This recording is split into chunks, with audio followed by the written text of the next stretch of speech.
जय श्री महाकाल। हर हर महादेव। कई लोगों के विचार होते हैं कि हमने चतुर्मुणी जप कर लिए, साधना कर ली, पूजा पाठ कर लिया, हमने सवा लाख जाप कर लिए, फिर भी हमें जो मनोकामना थी वह पूर्ण नहीं हुई। जो हमने साधना के अंतर्गत जो हमने कार्य लेकर के हमने साधना की थी वह कार्य सिद्ध नहीं हुआ। हम उन भाई को बताना चाहते हैं, सबसे पहले तो आप एक चीजों का ध्यान रख ले, सिर्फ जाप करने से ही साधना नहीं होती है। आप सिर्फ जाप करके सोच लेते हो कि हमने साधना कर ली या हम साधक हो गए या बहुत बड़े पदवी पर बैठ गए या हमारे सामने 1008 108 लिखा गया, तो ये सिर्फ हमारी मन की कल्पना है। साधना का सबसे विषय रहता है, साधना का विषय मनोकामना से कोई औचित्य रहता ही नहीं है। साधना एक अलग बात होती है। एक साधक के लिए साधना एक मां समान होती है। व्यक्ति जब साधना करता है, साधना में डूब जाता है। अगर आपको समस्या आ रही है साधना करते समय, अगर आपको समस्या आ रही है तो यकीन मानिए कि आपकी साधना फलदायी है। कई लोग घबरा जाते हैं कि हम साधना कर रहे हैं लेकिन हमें कई तरह की कठिनाइयां आ रही, कई प्रकार की समस्याओं का सामना करना पड़ रहा है। तो एक बात ध्यान रखना, कई कॉल आते हैं हमारे पास, लेकिन एक बात ध्यान रखना, अगर आपको समस्या नहीं आ रही है यानी कि आपकी साधना में कहीं ना कहीं कमी है। समझ में, आपकी साधना में कहीं ना कहीं कमी है। साधना के कुछ नियम होते हैं। सबसे पहला ब्रह्मचर्य, सबसे दूसरा नियम जो साधना हम कर रहे हैं उसके बाद बारे में सारी जानकारियां रखना, उसकी अंग देवता प्रत्यंग देवता कौन है ये पूजा पाठ करना, ये हमें ध्यान रखना पड़ेगा। तीसरा और सबसे मेन नियम, अपने घर का ही खाना पानी करना। इस समय ऐसा नहीं होना चाहिए कि खाना कहीं और कर रहे हैं, लहसुन प्याज खा रहे हैं, जो गलत लोग हैं उनकी संगति में जा रहे हैं, शराब मांसाहार इत्यादि खा नहीं रहे हैं लेकिन उन लोगों के पास जाकर के बैठ रहे हैं। तो हमें जब तक साधना करें, रात्रि का टाइम साधना के लिए फलदायी माना जाता है। 12 से 3 का जो समय होता है साधना के लिए विशेष फलदायी माना जाता है। अत्यधिक हमें यह ध्यान रखना है कि एक ही समय का चयन करें, एक ही समय का चयन करें। अगर हमने दिन का साधना लिया है तो दिन में वही समय होना चाहिए। कितना ही हजारों काम आ जाए हमारे पास, लेकिन वो समय हमारा साधना का होना चाहिए। अगर 12 बजे का समय है तो 12 बजे हमें साधना का समय रखना पड़ेगा, साधना का समय रखना चाहिए। रात्रि का समय है तो रात्रि का 12 से 4 का समय हमें एक बात का विशेष ध्यान रखना है। जिन देवता का पूजन करें, जिन देवता के लिए साधना करें, उनकी तस्वीर या फोटो हमारे सामने होना चाहिए। उनके अलावा किसी अन्य का फोटो नहीं होना चाहिए। कई लोग होते हैं अगर माता जी की साधना कर रहे हैं तो साथ में भैरव जी, हनुमान जी, कुल देवी देवता सभी का फोटो रख लेते हैं। एक होना चाहिए।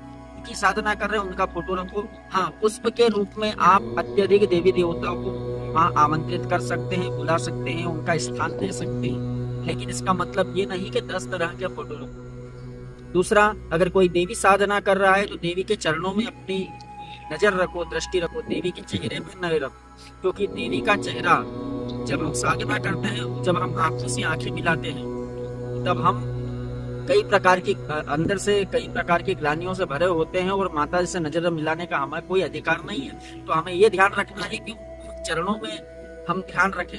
हनुमान जी की साधना करने वाले को हनुमान जी के घुटनों से लेकर के चरणों तक ध्यान रखना है, ध्यान करना है। तो ये विशेष ध्यान रखें। साधना तब फलदायी मानी जाती है आपने 1.25 लाख जप कर ली है लेकिन मनोकामना कुछ भी नहीं, सिर्फ माँ की कृपा प्राप्ति और प्रसन्नता प्राप्ति। इस निमित्त मैं साधना कर रहा हूँ, यह ध्यान रखते हुए साधना करना। ये नहीं कि गाड़ी बंगला बैंक बैलेंस हो जाए इसके लिए साधना करें। साधना का नियम है कि हम जो भी करें उस समय हमारी एक ही मनोकामना हो कि उनकी कृपा प्राप्त हो, माँ की प्रसन्नता प्राप्त हो, भगवती हमारा कल्याण करे, हमारे बीच में आने वाले कंकर रोड़े जो भी हैं सबका विनाश करे, सबको हटाए। इन चीजों का ध्यान में रखते हुए माँ भगवती की साधना करें। अगर हमने आज संकल्प लिया है कि हम 1.25 महीने, एक महीना 40 दिन या 1 महीना 10 दिन हम संकल्प लेते हैं, इतने दिन में हम 1.25 लाख जप करेंगे, तो 1.25 लाख के 25,000 फिर आपको जप करने होते हैं। जो जप करते हैं आप 1.25 लाख, उसके 25,000 दशांश जाप भी करने होते हैं और उस 1.25 महीने के अंदर ही आपको हवन करना होता है। आज ही आप जब संकल्प लेते हैं, आज ही वह तिथि आप डिसाइड करते हैं कि आप हवन किस दिन करेंगे। ऐसा नहीं होता है कि आज 1 माला कर लिया, कल 3 माला कर लिया। एक दिन जो माला होगी वही माला प्रतिदिन चलेगी।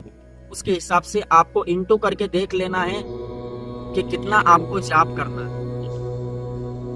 इस बात का विशेष ध्यान रखें। और अत्यधिक के लिए माँ भगवती से निमित्त जिनका जो जप कर रहे हैं के निमित्त सारी जानकारियां हासिल करें।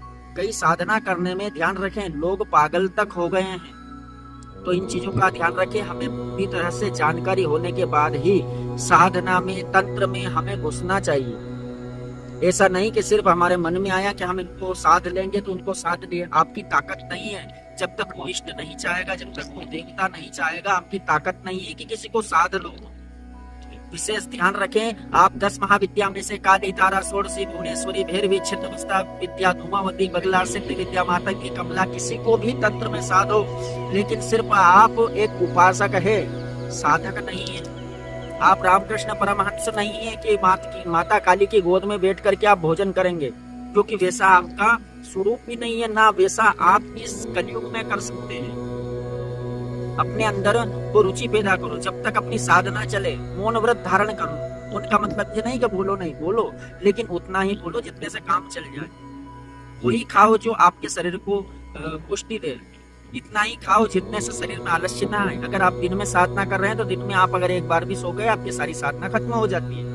रात्रि में अगर साधना करें, रात्रि में 1 मिनट भी आपने शयन किया, आपकी साधना खत्म हो जाती है। आप विशेष ध्यान रखें, जैसे पिछले वीडियो में हमने आपको बताया था कि आपको गायत्री का जप करना अनिवार्य है, तो गायत्री का जप तो हर साधना में करना ही होगा, क्योंकि जो भी गुरु की आप दीक्षा लेंगे तो वो गुरु आज के जमाने में इतना कोई भी पुष्टिवर्धक गुरु नहीं है कि आपको संपूर्ण जानकारियां दे देगा या उसके पास भी उचित जानकारियां होगी। आपको एक गुरु के रूप में गायत्री को बनाना ही पड़ेगा, जिस आपके जो आगे चल करके साधना में परेशानियां आए तो आपको समाधान कर सके, या आपकी परेशानियों पर वह कार्य कर सके, या आपकी कुछ गलती हो जाए तो वो एक्सेप्ट कर सके, गलतियों को क्षमा कर सके। ये विशेष ध्यान रखें।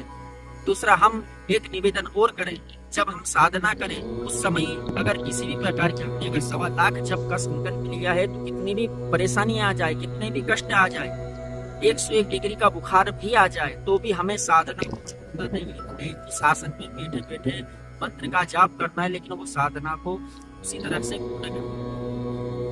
विशेष ध्यान रखें, जब आपकी साधना पूर्ण हो जाती है तब आप हवन की तरफ अग्रसर होते हैं। हवन के साथ 5 तरह के कर्म होता है, जब होते हैं, उसके बाद होता है तर्पण, मार्जन, ब्राह्मण भोजन, ऐसे करके 5 तरह के कर्म होते हैं हवन के साथ। ये 5 तरह के कर्म पूर्ण करने पर ही साधना सिद्ध मानी जाती है।